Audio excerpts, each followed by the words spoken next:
तो चलिए बुलेटिन की शुरुआत करेंगे इस वक्त की बड़ी खबर के साथ। तो 10 अप्रैल को होगी कांग्रेस चुनाव समिति की बैठक। दिल्ली स्थित कांग्रेस मुख्यालय में बैठक होगी। बैठक में हरियाणा समेत कई राज्यों को लेकर चर्चा होगी। तो बड़ी खबर, 10 अप्रैल को कांग्रेस चुनाव समिति की बैठक होगी। दिल्ली स्थित कांग्रेस मुख्यालय में ये बैठक होने वाली है। बैठक में हरियाणा समेत कई राज्यों को लेकर चर्चा होगी। हरियाणा के लिहाज से भी ये बैठक काफी अहम है, क्योंकि हरियाणा में 9 सीटों पर प्रत्याशी के नाम का ऐलान कांग्रेस ने अब तक किया नहीं है। तो ऐसे में उम्मीद यही कि जल्द ही नामों का ऐलान हो 9 सीटों पर।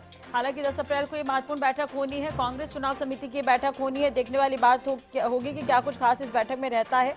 कई राज्यों को लेकर चर्चा हो सकती है और हरियाणा समेत कई राज्यों को लेकर इस बैठक में चर्चा होगी। तो 10 अप्रैल को कांग्रेस चुनाव समिति बैठक करेगी। दिल्ली स्थित कांग्रेस मुख्यालय में बैठक होगी। आपको बता दें, पिछले दिनों कांग्रेस ने अपना मैनिफेस्टो भी जारी किया था और अब चुनाव समिति की बैठक लगातार देखने को मिल रही है। तो एक बार फिर से 10 तारीख को ये बैठक होनी है और लोकसभा चुनाव है आगामी, इस लिहाज से इस बैठक को अहम माना जा रहा है। तो हरियाणा के लिहाज से भी ये बैठक काफी अहम है, क्योंकि हरियाणा में अभी तक कांग्रेस की तरफ से प्रत्याशियों के नाम का ऐलान नहीं हुआ है।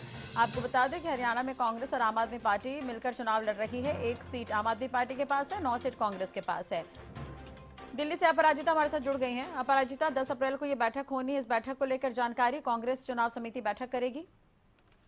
बिल्कुल राशि, 10 अप्रैल को केंद्रीय चुनाव समिति की बैठक होने वाली है। कांग्रेस की सभी 9 लोकसभा सीटों को लेकर उम्मीदवारों के नाम कहे जा रहे हैं कि चर्चा किए जाएंगे उम्मीदवारों के नाम को लेकर और संभवतः जल्द ही सूची जारी की जाएगी। और बिल्कुल अगर हम पिछले केंद्रीय चुनाव समिति की बात करें जो बीते दिनों हुआ है, उसमें सभी 9 सीटों को लेकर हालांकि चर्चा किया गया था, लेकिन कहा गया था कि पैनल में एक से ज्यादा नाम डाले गए थे, जिसकी वजह से कुछ निष्कर्ष नहीं निकल पाया और स्क्रीनिंग कमेटी को कहा गया है कि फिर से स्क्रीनिंग कमेटी की बैठक होगी और सभी 9 लोकसभा सीटों को लेकर 9 उम्मीदवारों के नाम सामने लाए जाए। तो अभी जो कॉन्फ्रेंस के जरिए कहा जा रहा है कि स्क्रीनिंग कमेटी की बैठक होगी 10 अप्रैल से पहले, यानी कल, आज रात या कल तक ये स्क्रीनिंग कमेटी की बैठक हो सकती है। 9 उम्मीदवारों के नाम सामने लाए जाएंगे और केंद्रीय चुनाव समिति की बैठक में सामने लाएंगे और स्क्रीनिंग कमेटी की बैठक जल्दी ही होने वाली है, जल्दी की जाएगी ये बैठक और 9 उम्मीदवारों के नाम सामने लाए जाएंगे। सूत्रों के हवाले से कुछ लोकसभा सीट है जिस एक नाम पैनल में डाला गया है। अगर हम बात करें रोहतक लोकसभा सीट की, तो दीपेंद्र हुड्डा का नाम डाला गया था। कहा जा रहा है कि अंबाला लोकसभा सीट से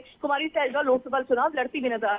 ठीक है, लोकसभा सीटों की हम बात, हाँ जी बाकी अगर लोकसभा सीटों की राष्ट्रीय हम बात करते हैं, अगर हम बात करें सोनीपत से, तो सोनीपत और हिसार दोनों जगह उससे ब्रिजेंद्र सिंह का नाम डाला गया था पैनल में। और साथ ही अगर हम महेंद्र, भिवानी और गुरुग्राम की बात करते हैं, तो रावदान सिंह का नाम दोनों जगह डाला गया था। तो सभी चीजों पर डिस्कशन किए जाएंगे स्क्रीनिंग कमेटी की बैठक में और हर लोकसभा सीट पर एक उम्मीदवारों के नाम डाले जाएंगे और केंद्रीय चुनाव समिति की बैठक में उसे पेश किया जाएगा। और कहा जा रहा है राष्ट्रीय कि 10 अप्रैल को हरियाणा को लेकर चर्चा की जाएगी और अन्य राज्यों को लेकर भी चर्चा की जाएगी जिनकी सीट रह रही है। और बिल्कुल कहा जा रहा है सूत्रों के हवाले से कि यह आखिरी केंद्रीय चुनाव समिति की बैठक होने वाली है और सभी सीटों को लेकर आखिरी मोहर लगा दिया जाएगा। तो बस कुछ ही समय का इंतजार है राष्ट्रीय, 10 अप्रैल को ये बैठक होने वाली है और सूत्रों की माने तो 10 अप्रैल की रात तक या फिर 11 की दोपहर तक ये जो सूची है वो जारी कर दी जाएगी और सभी 9 लोकसभा सीटों को लेकर उम्मीदवार के नाम सामने आएंगे। चलिए, तो इस पर नजर बनी रहेगी। बहुत बहुत शुक्रिया फिलहाल तमाम जानकारी और बातचीत के लिए अपराजिता आपका।